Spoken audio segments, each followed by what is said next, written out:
The council chamber smelled of old stone and burning starlight, and Salith could feel every soul in the room, pressing against her mind, like hands pushing through water. She stood at the far end of the long silver table, where the 12 members of the Velhari High Consulate sat in their tall crystal chairs, their faces calm and beautiful, and pale as moons, and she kept her own face just as still, even though her heart was beating so fast she was sure everyone could hear it. Her father, High Consul Vayanthara, spoke in the smooth and careful way he always did when he was about to ruin someone's life. "The treaty with the Human Confederation has been finalized," he said, and his voice echoed off the dome ceiling like a bell ringing underwater. "And the binding clause has been accepted by both sides, a marriage between our house and their military command." Salith already knew this. Everyone in the galaxy already knew this, because the border skirmish between Velhari patrol ships and human warships near the Drenthar Nebula had nearly dragged the entire Galactic Alliance into a war that no one wanted, and both sides had agreed that the only way to seal the peace was through blood. Not blood spilled on a battlefield, but blood joined in a union. She also already knew what was coming next, because her 2 older sisters had both refused, and her older brother had laughed at the very idea. And that left only Salith, the youngest, the quietest, the one who never said no. "Salith," her father said, and now he looked at her, and she felt the weight of his authority settle on her shoulders like a cloak made of iron. "You will represent our house and our people in this union." She wanted to scream. She wanted to run. She wanted to spread the delicate wings folded against her back and fly straight through the crystal window behind her father's chair and never stop until the stars swallowed her whole. But she did none of these things. Instead, she bowed her head and said, "I understand, Father." And that was how it was decided. The preparations began the very next day, and Salith was pulled into a storm of briefings and fittings and diplomatic lessons that made her head spin and her empathic senses ache from the constant flood of emotions around her.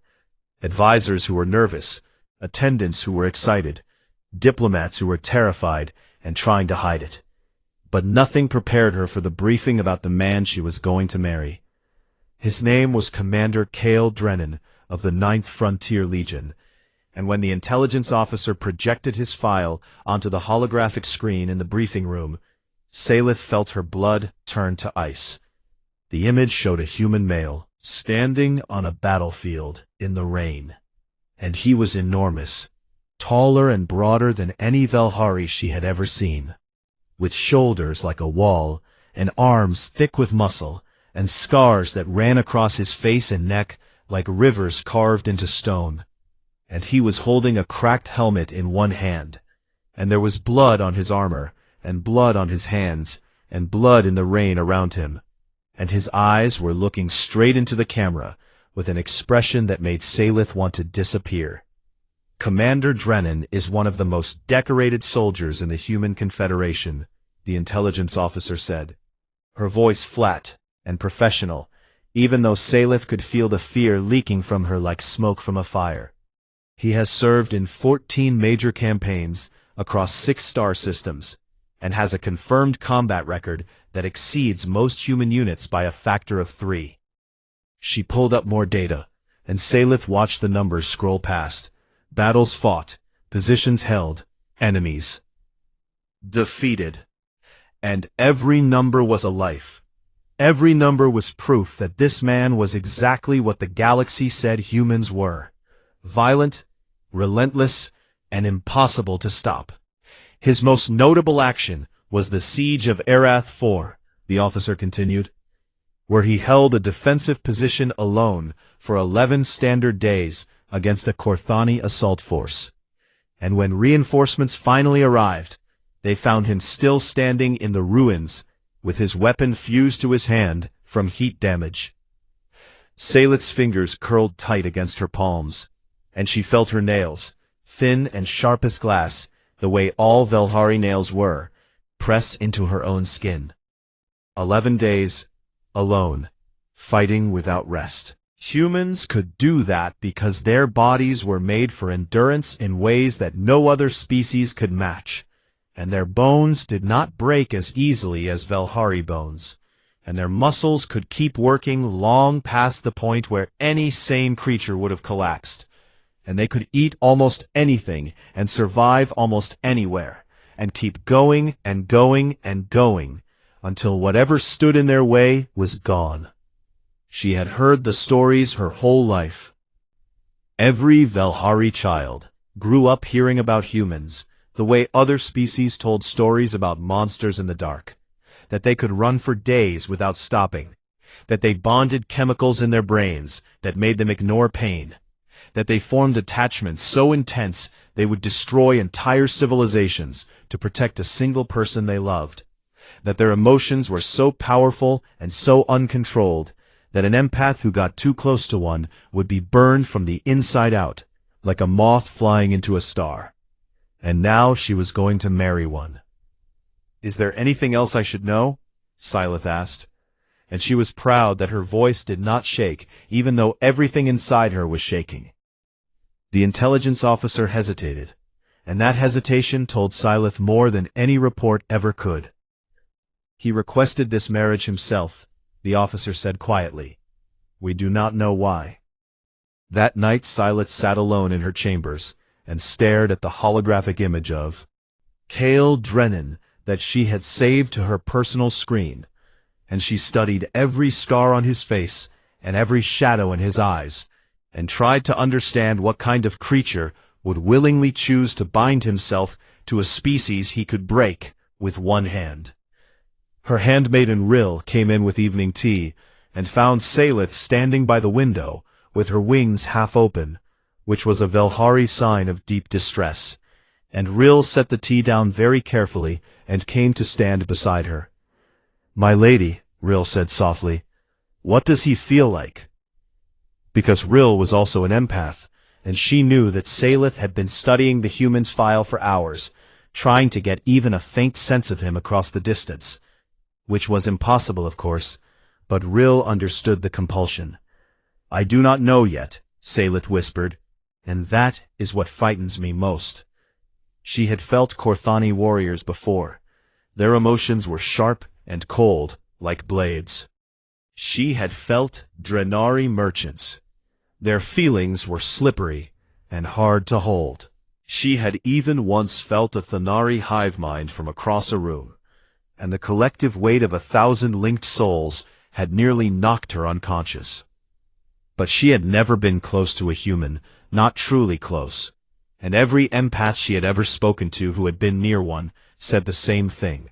It was like standing next to a sun, so bright and so hot and so overwhelming that you could not think, could not breathe, could not do anything except feel yourself being swallowed by the sheer force of what they carried inside them. "Will he hurt me?" she had asked her father that afternoon in the council chamber, and her father, the most powerful man in the Velhari consulate, the man who had negotiated peace treaties with species that could crush planets, had hesitated. He had not said no. He had not said yes. He had simply looked at her with his old silver eyes and said, "You will do your duty, Syleth." And then he had turned away, and she had understood that her pain was not part of his calculation. 3 days later, she boarded the diplomatic shuttle that would carry her across the void to human space, and her entire world fit into 2 small bags and 1 terrified handmaiden. And as the shuttle lifted away from the Velhari homeworld, she pressed her fingers to the cold glass of the viewport and watched the silver towers of her city shrink to nothing.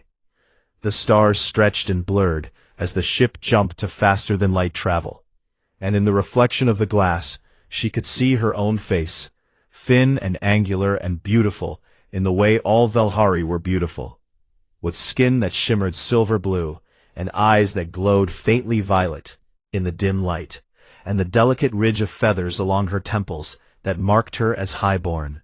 She looked like something that could be broken by a strong wind, and she was about to be handed to a man who had broken armies. Her fingers trembled against the glass, and she did not try to stop them, because there was no one watching except the stars. And the stars had never cared about the fears of small and fragile things. The human space station called Fort Caldera was the loudest place Salith had ever been in her entire life. From the moment the diplomatic shuttle docked and the airlock doors hissed open, the noise hit her like a wall, voices shouting over each other in that rough and rapid human language, boots slamming against metal floors, machines grinding and humming and clanging somewhere deep in the station's guts, and underneath all of it, a low, steady vibration that she could feel in her hollow bones like a second heartbeat. Rill grabbed Salith's arm the moment they stepped through the airlock, and Salith could feel her handmaiden's empathic shields straining and cracking under the pressure of what surrounded them. Because the noise was not just sound, it was feeling. Humans did not shield their emotions the way other species did. They did not have the ability, or perhaps even the desire, to keep their inner world contained, and so everything they felt poured out of them in waves that crashed against Salith's empathic senses like ocean water smashing into a cliff face. She could feel a group of soldiers down the corridor, laughing, and their joy was so loud and so bright it made her eyes water. She could feel someone nearby who was angry, and the anger was hot and sharp like touching a flame. She could feel grief somewhere above her, heavy and dark and slow, and she could feel excitement and boredom and hunger and affection and irritation all tangled together in a massive storm of feeling that had no order and no control and no mercy. "My lady," Ryle whispered, and her voice was thin and strained. "I cannot. It is too much. They are everywhere." "I know," Salith said, and she squeezed Ryle's hand and tried to shore up her own shields, even though they felt like paper walls in a hurricane. "Stay close to me and focus on my voice." Their escort was a human woman named Lieutenant Mara Voss, who was tall and lean, with dark skin and sharp eyes, and hair cut so short it was almost gone. And she moved through the station's corridors with the easy confidence of someone who belonged there completely. "Sorry about the noise," Voss said over her shoulder as she led them through a maze of hallways. "The 9th Legion just got back from a training rotation, and everyone's blowing off steam. You should have been here last week when the power went out in the mess hall. Now that was loud." She laughed, and even her laugh was overwhelming, full and warm and unself-conscious in a way that made Salith realize that humans did not just fail to contain their emotions. They actively enjoyed letting them out. The station itself was enormous and made entirely of metal and hard angles, nothing like the flowing crystal architecture of Velhari cities. And everywhere Salith looked, she saw humans, big ones and small ones and dark ones and pale ones, some with hair and some without, some covered in scars and some smooth-skinned, and all of them radiating emotion, like furnaces radiating heat. She saw 2 soldiers sparring in an open area near a cargo bay, throwing each other to the ground with impacts that would have shattered every bone in Salith's body. And when one of them hit the floor hard enough to make the metal ring, the other one reached down and pulled him up, and they were both laughing at the pain, laughing at the violence, and Salith had to look away because she could not understand how any creature could find joy in something so brutal. She saw a massive dining hall where hundreds of humans sat eating quantities of food that made her feel ill just watching. Piles of meat and grain and vegetables disappearing into mouths that never seemed to stop moving. And the smell was thick and heavy and completely alien to her senses. She saw a wall covered in photographs and names and small personal items, flowers, medals, scraps of cloth. And Voss noticed her looking and said quietly, "Memorial Wall. Those are the ones we lost in the Arath campaign." And the wave of collective grief that radiated from that wall was so strong that Salith nearly stumbled. And then they reached a door that was larger than the others, and Voss stopped, and turned to face them, and her expression changed, became softer, more careful, almost gentle. "He's in here," Voss said, "and I want you to know something before you go in." Salith waited, and her heart was hammering so hard she was certain Voss could hear it. "He's a good man," Voss said, and her voice was steady but her emotions were complicated. Loyalty and sadness and something protective, all woven together. "Whatever you've heard about him, whatever they told you, he's a good man. Remember that." The door opened, and Salith stepped inside, and every terrible thing she had ever imagined came rushing up to meet her. The room was a simple officer's quarters, a desk, a few chairs, a viewport showing the swirling orange clouds of the gas giant below. And standing beside the viewport, with his hands clasped behind his back, was Commander Cale Drennan. He was bigger than the holographic image had suggested.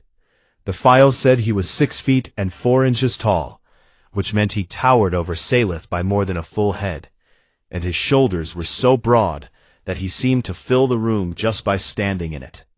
And the scars she had studied in the image were even more dramatic in person. A long, pale line that ran from his left temple down across his jaw, a web of smaller marks across his knuckles and forearms, and something that looked like a burn scar disappearing beneath the collar of his uniform. He was everything the stories had promised, and Salith felt her wings pressed tight against her back in an involuntary defensive response, and her fingers began to tremble, and she opened her mouth to speak the formal greeting she had rehearsed 100 times. And then something strange happened. The emotional noise that had been assaulting her since she stepped onto the station went quiet. Not all at once, but gradually, like a storm pulling back from a shore. And in the space where the chaos had been, she felt something she did not expect. Cale Drennan's emotional presence was there. She could feel it clearly now that they were in the same room. But it was not the raging sun she had been warned about.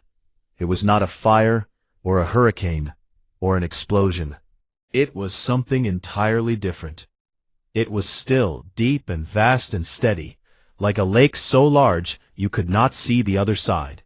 And the surface was calm, even though she could sense that beneath it there were currents so powerful they could pull you under and never let you go. He turned to face her, and his eyes, dark brown, almost black, met hers, and she felt that steadiness wrap around her like a shield. And for just a moment, the entire screaming chaos of the human space station disappeared, and there was only silence. "Lady Vayanthara," he said, and even his voice was not what she had expected. It was low and quiet, not soft exactly, but controlled, measured, the voice of a man who had learned that he did not need to be loud to be heard. "I know this was not your choice." He bowed, not a human bow, but a Velhari one, with his hand pressed flat over his heart, and his head lowered just enough to show respect without submission. And it was done correctly, perfectly, as if he had practiced it many times. Salith stared at him, and the formal greeting she had prepared died in her throat, and what came out instead was silence. He straightened and looked at her, and she felt no impatience from him, no frustration, no demand, just that vast and patient stillness, waiting for her to find her footing. "I have arranged separate quarters for you," he said, "next to mine, but not connected. You will have your own space and your own privacy for as long as you need it, and I will not enter without your permission." Behind Salith, she felt Ryle's shock like a small bright spark, because in most alliance marriages, the bonded pair was expected to share quarters immediately, and the fact that this human warrior had arranged otherwise was so far outside the expected behavior that the Velhari delegation had no protocol for it. "That is," Salith began, and then stopped because she did not know what it was. "Kind, perhaps, or strange, or both." "Thank you, Commander Cale," he said. "If you are comfortable with that." She was not comfortable with anything about this situation, but she nodded, and he nodded back. And for a moment, they simply stood there in that quiet room above a swirling gas giant, while the weight of two civilizations pressed down on both of them. Later that night, Salith lay in the quarters Kale had prepared for her, and she noticed that the bed had been fitted with Velhari weight linens that would not crush her hollow bones, and the temperature had been lowered to match Velhari preference. And there was a small vase of pale blue flowers on the bedside table that looked like they had been chosen to match the color of her skin.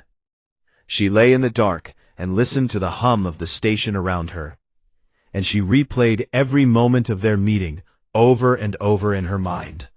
And what confused her most was not his size or his scars or the terrible calm of his presence. What confused her was that beneath that deep, still lake of control, in the very deepest part of him, where she had barely been able to reach, she had felt something warm, something gentle and careful and almost fragile, and she had no idea what it meant. She did not sleep well that night, but for the first time since the council chamber, her hands were not trembling because of fear. They were trembling because of something she could not yet name. The wedding was 10 standard days away, and every one of those days changed something inside Salith that she had not expected to change. It started with small things, small, quiet things that she almost missed, because she was so busy looking for the violence and the danger that everyone had promised her.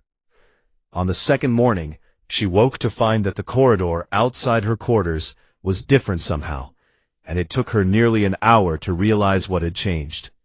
The noise was gone. Not all of it, because this was still a human military station and silence was impossible. But the sharp clanging and the shouting and the heavy bootsteps that had rattled her thin bones the day before had been softened somehow, muffled, as if someone had wrapped the walls in something thick and sound-absorbing. She asked Rill about it, and Rill asked Lieutenant Voss, and Voss said simply, "The commander had acoustic dampening installed in your section overnight. He put in the request about 10 minutes after you went to your quarters yesterday." He had noticed, not because she had told him, not because she had complained, but because he had watched her flinch at a door slamming in the hallway, and he had remembered, and he had fixed it without saying a word. On the third day they had their first meal together in a small private dining room that had been set up specifically for their courtship period. And Salith watched in barely concealed horror as Kale consumed a quantity of food that could have fed her entire family for 2 days. A massive slab of grilled meat, a mountain of grain and roasted vegetables, 3 thick slices of bread with some kind of spread on them, and a glass of something dark and bitter that he called coffee. He caught her staring, and the corner of his mouth moved. Not quite a smile, but close, and he said, "Humans burn fuel fast. We are what your scientists call persistence predators, which means our ancestors survived by chasing animals until the animals collapsed from exhaustion. And our bodies never really stopped preparing for that kind of effort."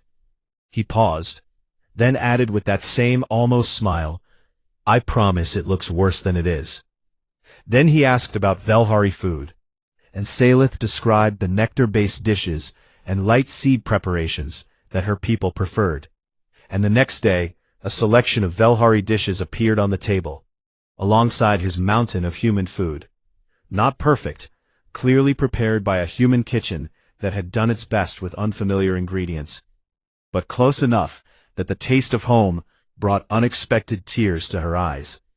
She watched Kale try a bowl of Aelith nectar soup, a delicate sweet broth that most non-Velhari species found sickeningly bland, and she saw his jaw tighten and his eyes water slightly. And she knew from the flash of his emotions that every instinct in his human body was telling him to spit it out. He finished the entire bowl without a word of complaint, and then quietly set his spoon down and said, "That was interesting," and Salith felt the most unexpected thing bubble up inside her chest. She wanted to laugh. On the 5th day he took her to the observation garden. She had not known it existed. A massive biodome built into one of the station's upper sections, filled with living plants from the human homeworld called Earth. And when the doors opened and the warm green air rushed over her, she stopped walking and simply stood there with her mouth open. It was beautiful. Not in the crystalline, perfect way that Velhari Gardens were beautiful, but in a wild and untamed way that felt alive in a manner she had never experienced. There were trees with rough bark and broad leaves, and flowering bushes that spilled color in every direction, and a carpet of soft green ground cover that felt like silk beneath her feet. And winding through all of it were vines covered in small white flowers that filled the air with a scent so sweet and so gentle it made her empathic senses hum with pleasure. "This is jasmine," Kale said, stopping beside a trellis where the white flowers grew thick and heavy, and he touched one of the blooms with a gentleness that looked strange on hands so large and scarred. "I helped design this garden. I grow the jasmine myself." "Why this flower?" she asked. Because of all the things she had expected from a man who had held a siege for 11 days, gardening was not among them. He was quiet for a moment, and she felt something shift in that deep, still lake inside him, a current rising closer to the surface, carrying warmth. "It reminds me that not everything has to be loud to be worth noticing," he said. And Salith felt her breath catch, because that was the most unhuman thing a human had ever said to her, and also somehow the most human thing at the same time. The days continued, and each one brought another small revelation that chipped away at the wall of fear she had built inside herself. He never touched her without asking. Not once, not even a casual hand on her arm, or a brush of fingers passing a dish at dinner. Every time he came close enough that contact was possible, he would pause and look at her with those dark, steady eyes, and wait. And if she stepped back, he accepted it without question, and without any flash of hurt or frustration in his emotions. He asked her about her home, about her studies in cross-species diplomacy, about the essay she had written on empathy and peace. And when she spoke about these things, he listened with a focus so complete and so genuine that she could feel it, not just hear it, but feel it through her empathic sense, the warm, steady beam of his full attention locked on her, like a lighthouse in the dark. He showed her the station's library, a room full of actual physical books, which humans apparently still made and cherished. And he gave her one with a cover made of worn blue cloth, and said it was his favorite, a story about a man who sailed alone across an ocean on a tiny boat. And when she asked why it was his favorite, he said, "Afraid the entire time," and he went anyway. And then on the 8th night, everything changed. Silith could not sleep.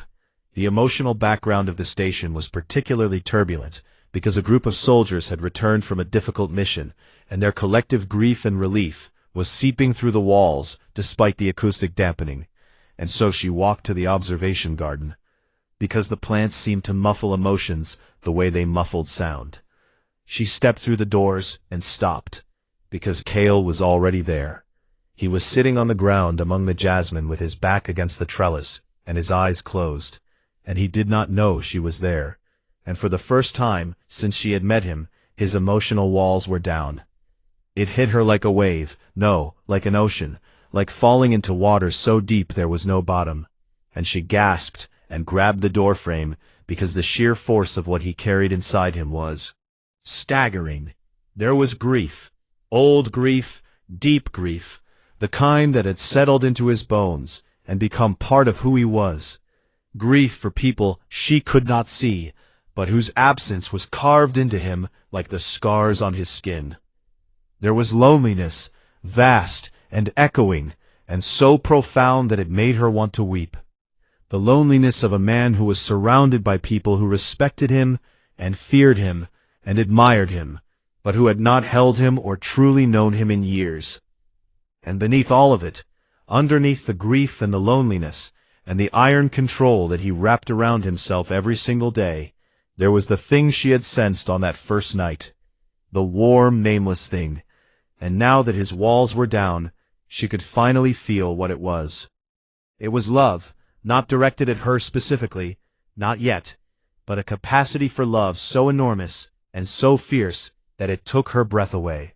A love that burned like a star in the center of his chest, and hidden and contained because every time he had let it out it had been met with loss, and he was so tired of losing that he had simply stopped letting anyone close enough to see it. Salith's gasp was quiet, but humans had sharp ears, and Kale's eyes flew open, and his wall slammed back into place so fast that the emotional whiplash made her stagger. "I am sorry," he said, immediately, his face tight with something that looked like shame. "I did not know you were. I should have been more careful. I am sorry." He was apologizing because he thought his emotions had hurt her, because he had been told his entire life that humans were too much, too intense, too overwhelming for other species, and he had spent years learning to contain himself so that he would not damage the fragile people around him.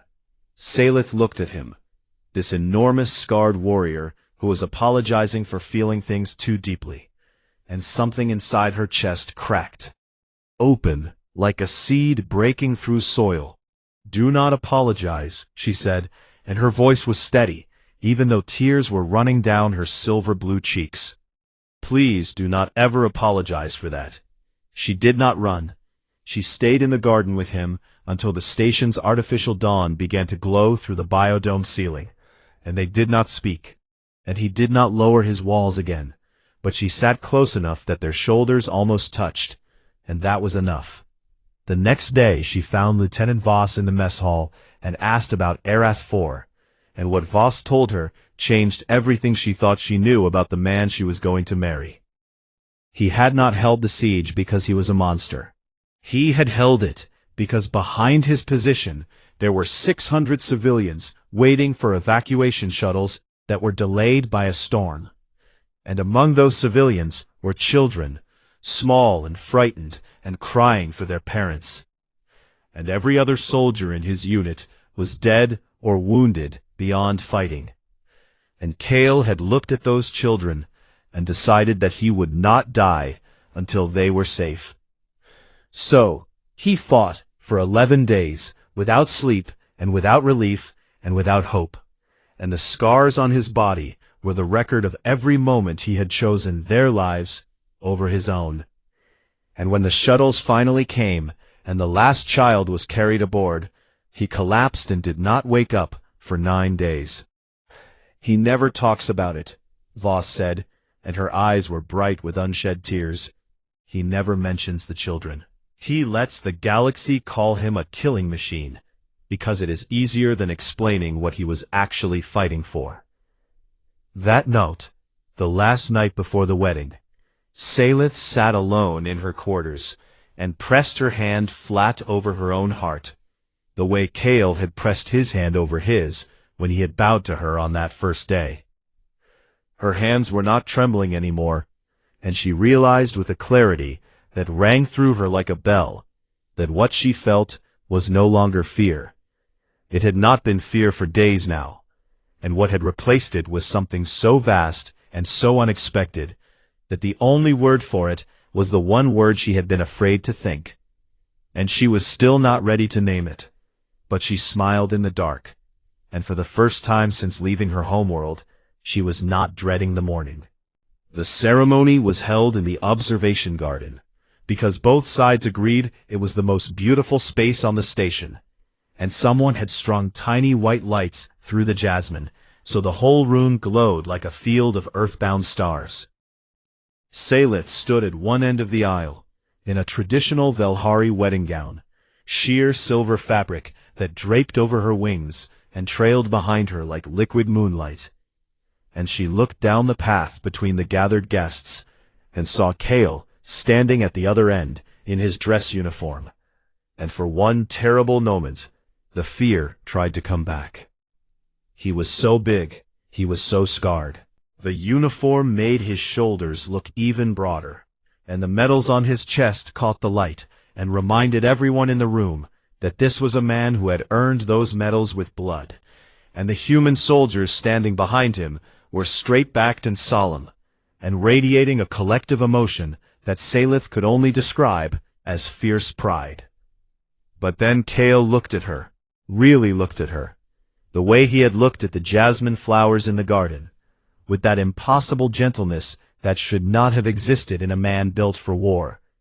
And she felt that warm, steady current reach across the room and wrap around her, and the fear dissolved like frost in sunlight. She walked toward him, and each step felt less like walking to her doom and more like walking home. And by the time she reached him, her hands were perfectly still.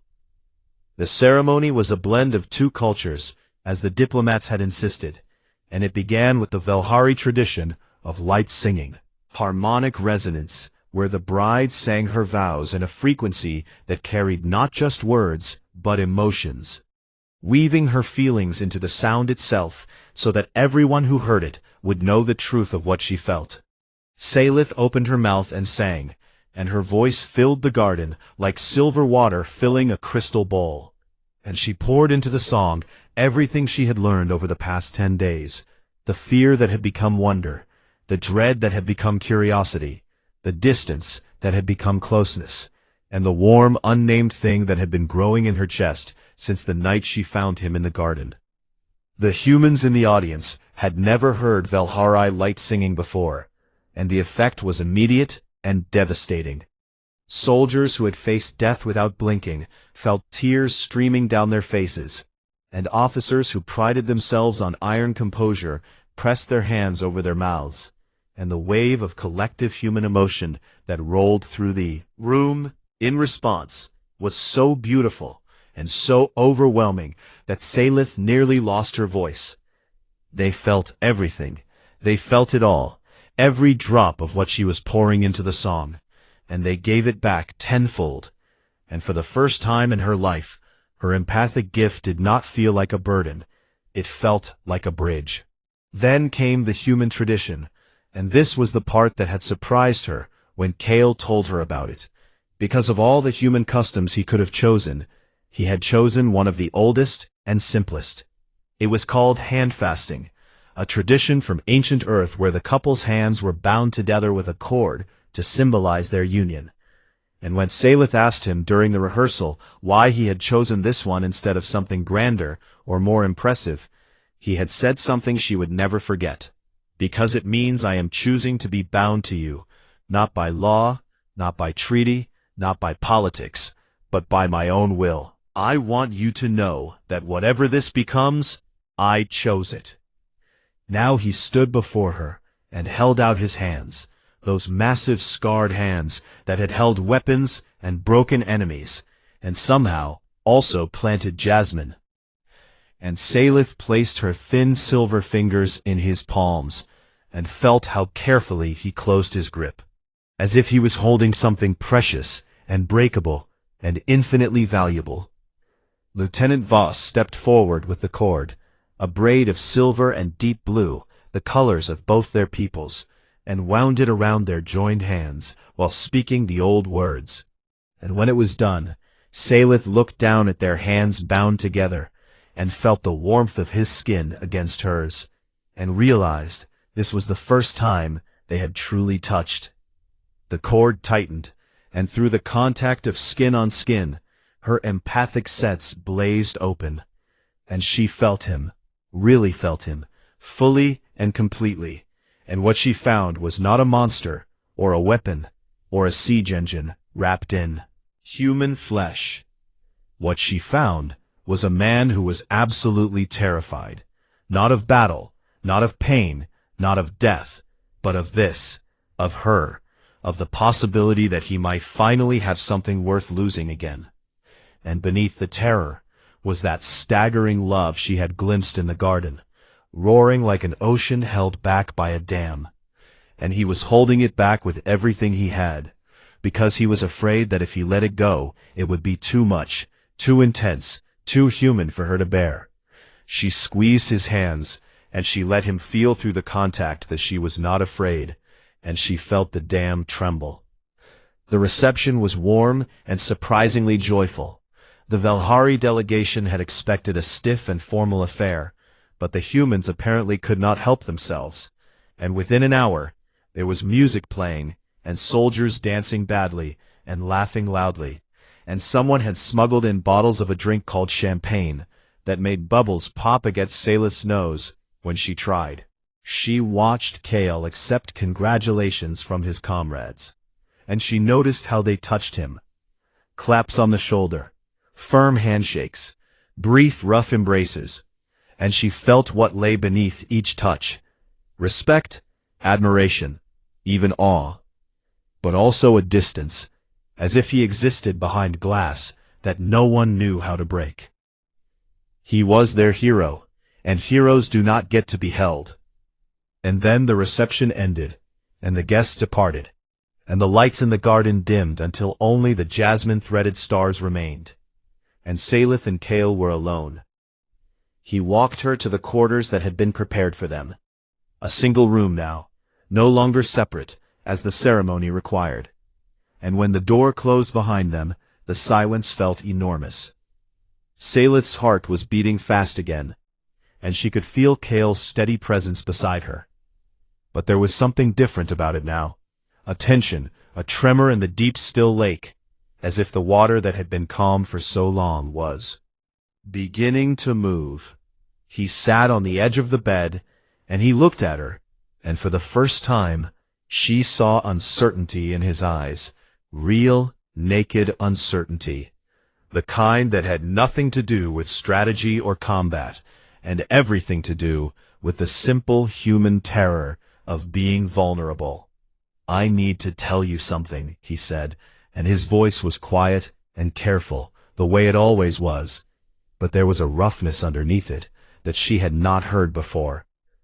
"And I need you to know that whatever you feel after I tell you, you can leave this room, and I will not stop you, and I will not hold it against you." She nodded, and she did not sit down, because she wanted to be able to reach him. "I requested this marriage," he said, "and the reason everyone has been told is politics, alliance building, treaty enforcement, the things that make sense on official documents. But that is not the real reason." He paused, and she felt the dam inside him groan under pressure. "Read your essays," he said.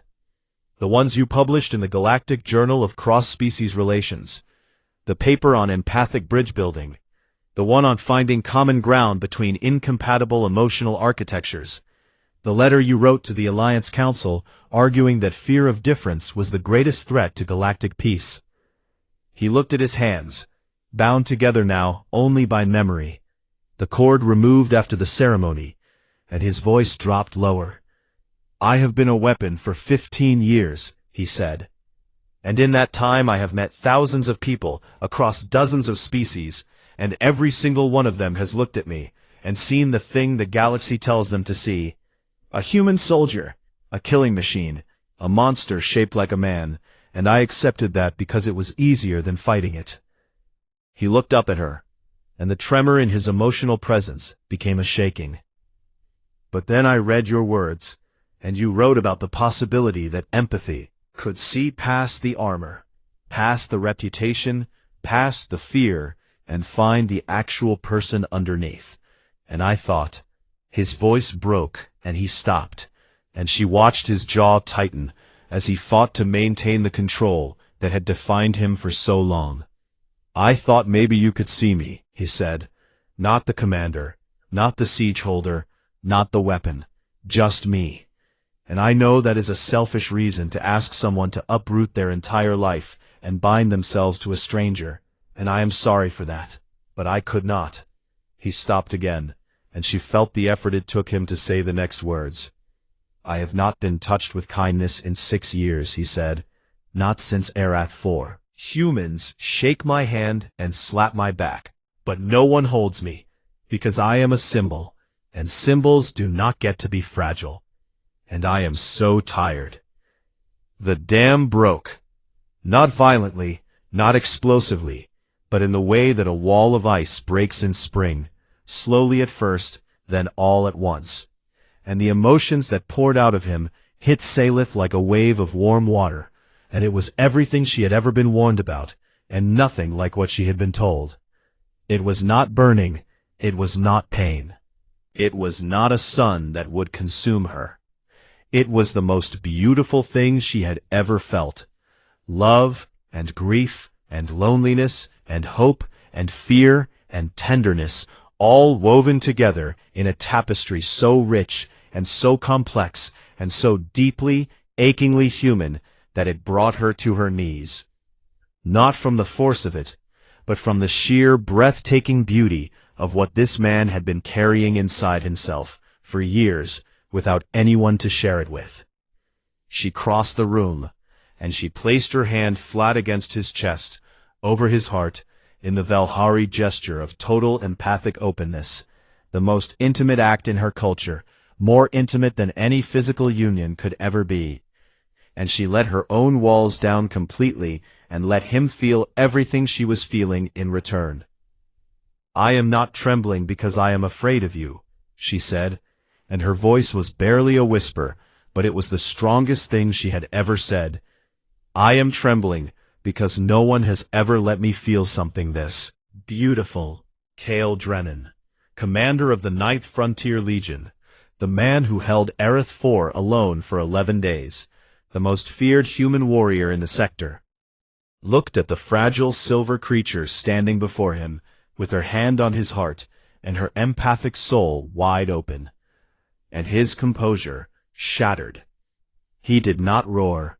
He did not rage. He did not shake the room with the force of his emotion, the way the stories said humans did. He wept, quietly, helplessly, the way a man weeps when he has been strong for so long that he has forgotten what it feels like to stop. And the tears ran down his scarred face and into the collar of his dress uniform, and his massive shoulders shook with sobs he had been holding back for years. And Salith held him, the most feared warrior in the sector, held by the most fragile creature in the room, and she wrapped her thin arms around his neck, and pulled his head against her shoulder, and let him break apart in her embrace, while the jasmine-scented air of the station hummed around them. The galaxy had it wrong, all of it, every species, every story, every whispered warning passed from parent to child across 100 worlds. Humanity's gift was not war. It was never war. War was just the shadow cast by the real thing, the way thunder is just the echo of lightning. Humanity's gift was the depth of what they felt. Love so fierce it could shake an empath to her core, not because it was destructive, but because it was the most genuine and the most powerful and the most achingly real thing she had ever touched. Salith held Cale while he wept, and she cried too, and their tears mixed together on the silver fabric of her gown. And outside the viewport, the gas giant turned slowly in its ancient orbit, and the stars watched the way they always did, silent and patient, and completely indifferent to the miracle happening in one small room, on one small station, in one small corner of the galaxy. Later, much later, they lay together in the quiet dark, and Salith was curled against Cale's chest, with her ear pressed to his skin, and she could hear his heartbeat, and it was slower now, steady and calm the way deep water is calm, and his arm was around her, careful, always careful, because he never forgot how fragile her bones were, and the warmth of his body surrounded her like a blanket woven from sunlight. The burning the Valhari had warned her about was not burning at all. It was warmth, deep and endless and safe, and as she drifted toward sleep, with the heartbeat of a human warrior drumming softly against her ear, she realized she never wanted to be cold again. Morning came soft and golden through the viewport. The light of a distant star filtered through the atmosphere processors until it looked almost like sunrise on a real planet. And Salith opened her eyes to a sight she would remember for the rest of her life. Cale was already awake. Humans slept less than Valhari, she had learned, their bodies always burning, always ready. And he was lying perfectly still beside her, watching her, with those dark, steady eyes. And on his face was an expression she had never seen before. Wonder. Pure, unguarded wonder. As if he could not quite believe she was real. As if he expected to blink and find himself alone again in the jasmine garden, with nothing but the hum of the station and the weight of his own silence for company. "You stayed," he said, and his voice was rough from the tears of the night before. And the two words carried so much. Not accusation, not surprise exactly, but a quiet and fragile amazement that someone had seen everything inside him and chosen not to leave. "Of course I stayed," Salith said, and she pressed her palm flat against his chest again, feeling the steady thunder of his heart. "Where else would I go?" He smiled, a real smile, full and unguarded, and it transformed his face so completely that for a moment he did not look like a warrior at all. He looked like a young man who had just been given something he had stopped believing he deserved. They lay there for a long time in the golden light, not speaking, just existing in the same space and breathing the same air. And Salith marveled at how different the silence felt now, compared to the silence of her first night on the station. That silence had been full of fear and distance and the terrible unknown, but this silence was full and warm and close, like a room with a fire burning in it. Eventually, Kale got up and moved around the small kitchen area of their shared quarters, and Salith watched him prepare something with the focused precision he brought to everything.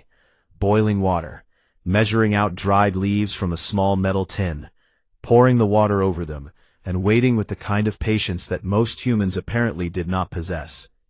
"This is called tea," he said, bringing her a cup that was almost comically large in her small hands. "Plant that grows on Earth, and humans have been drinking it for thousands of years. I thought you might like it because it is gentle, like the nectar you prefer." She sipped it, and it was warm and slightly bitter, and nothing like Valhari nectar. But it was also not unpleasant, and the fact that he had thought about what she might enjoy, that he had considered her preferences, even in this smallest of gestures, made the warmth in her chest expand until she thought it might overflow. "Teach me something," she said, because she wanted to give him something in return, and his eyebrows rose in that expression of quiet surprise that she was learning to love. "What would you like to learn?" "Something that matters to you." He thought about it for a moment, and then he sat down beside her and showed her how to fold a paper crane, an ancient Earth art form called origami, where a flat square of paper was transformed through precise folds into a small bird with outstretched wings. "There is a legend," he said, his big scarred fingers moving with impossible delicacy over the paper, "that if you fold 1,000 of these, you are granted a wish." "Did you ever fold 1,000? "Once," he said, and she felt the ghost of old grief pass through him like a shadow crossing the sun. "A long time ago. For someone I lost." She did not ask who. She would learn that story when he was ready to tell it.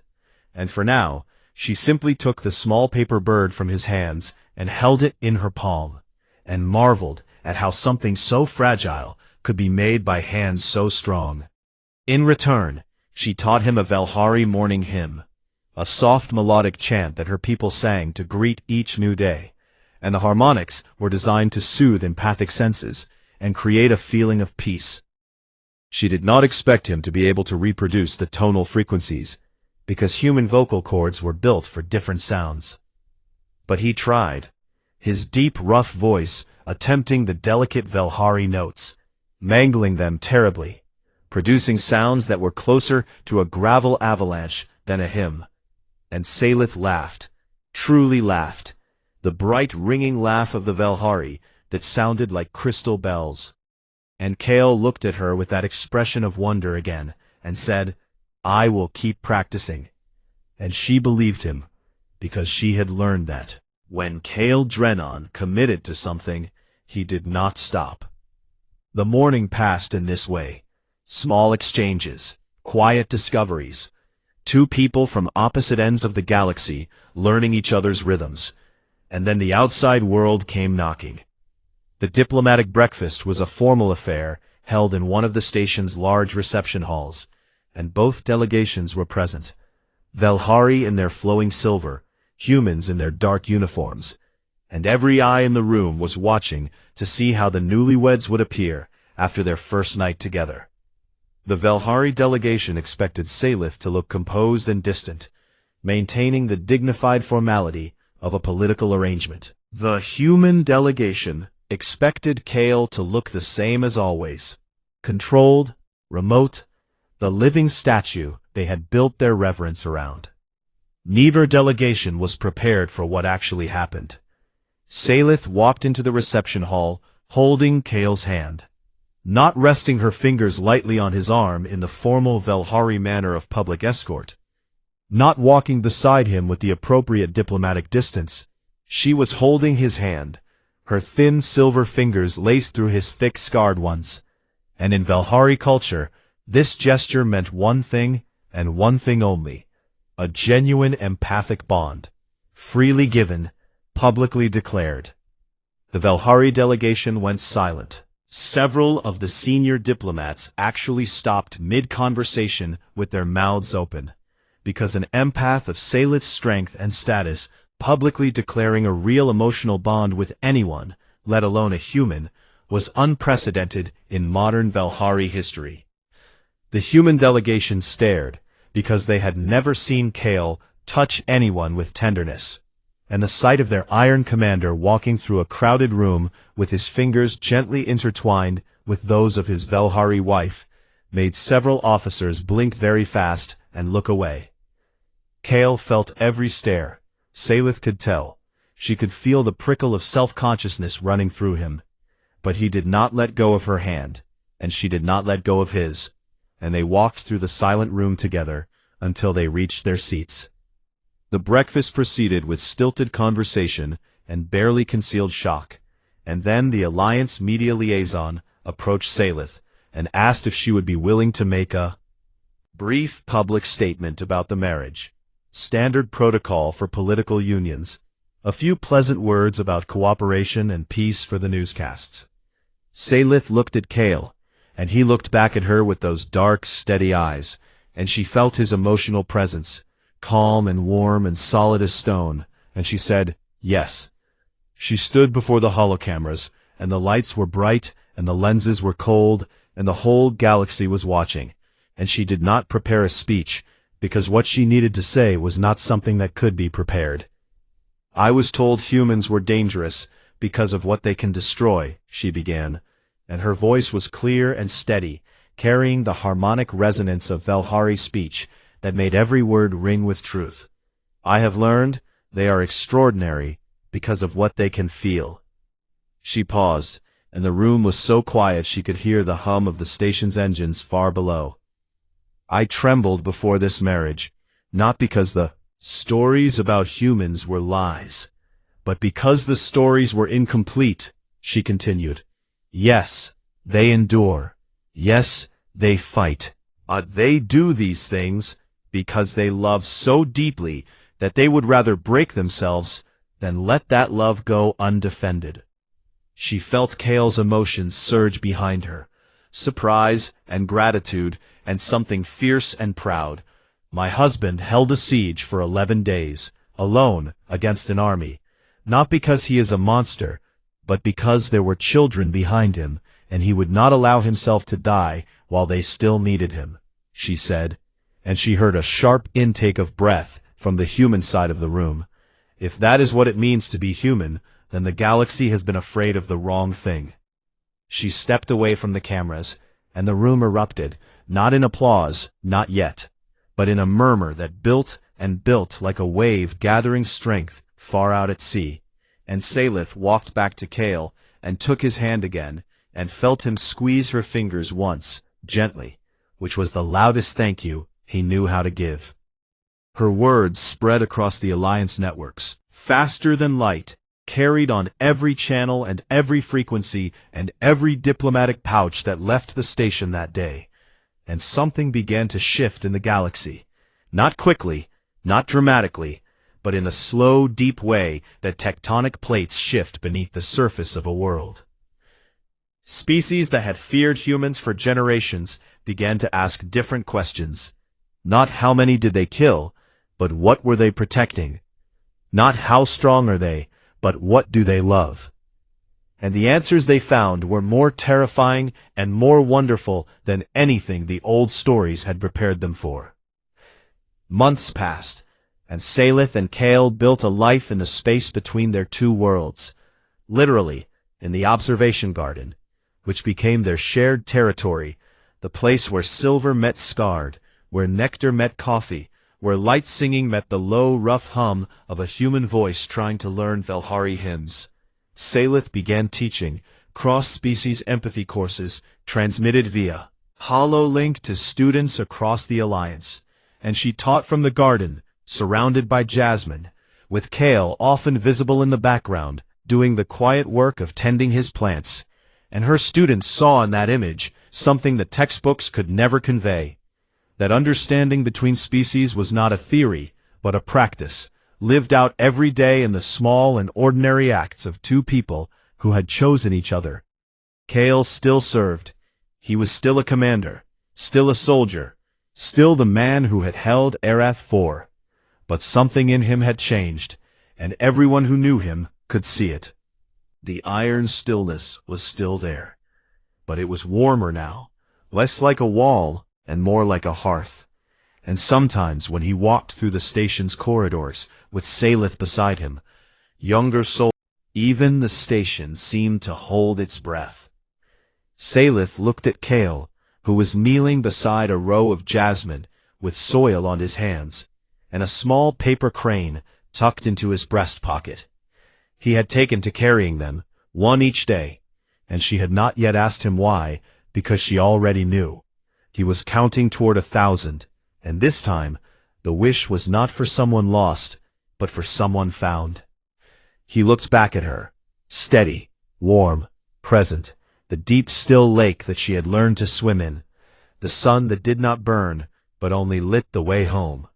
She smiled, and the smile carried everything, every trembling step she had taken to reach this place, every fear she had faced, every wall she had watched come down, every night she had fallen asleep to the sound of a human heartbeat, and woken up to the realization that the galaxy's most dangerous creature was also its most gentle. Terrified, she said, and her voice rang like a bell through the HoloLink to every student, in the room and beyond, carrying the truth that only an empath could give. It was the best thing that ever happened to me.